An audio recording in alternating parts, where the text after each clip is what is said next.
catch a feeling for myself.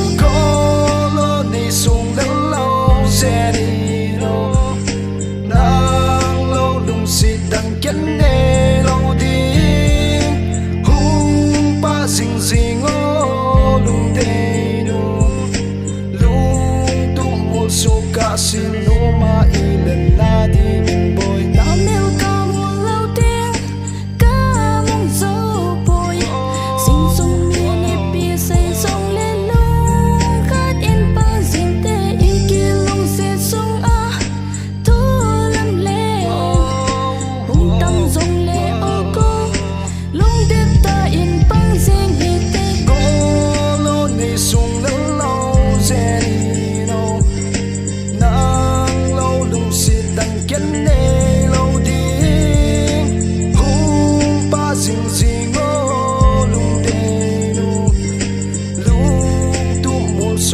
Sinoma ilan na din boy. When I wish you come along, you come along.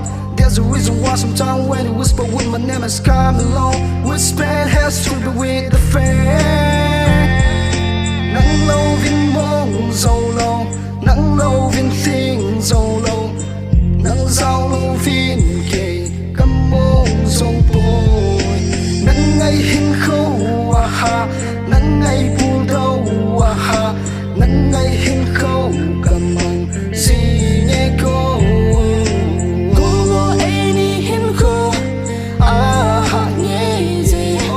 Nắng tô nô mà lên đi Hát lên đi ca xinh xinh hình là cô liên tôn vang. Khẽ là đi game Thêm thu đầm lâu dễ nào.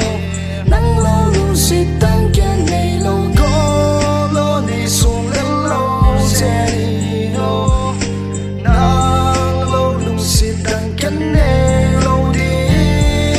Hùng ba xinh xinh ngô lung đê nô.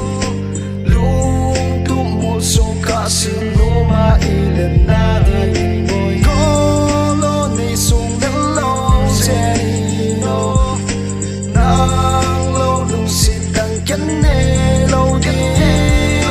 Hùng ba xinh xinh ngô lung đê nô.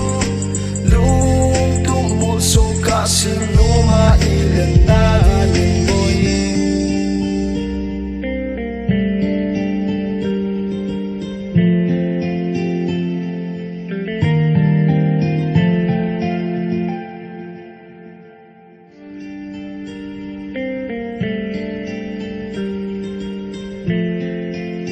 So I got a feeling for myself.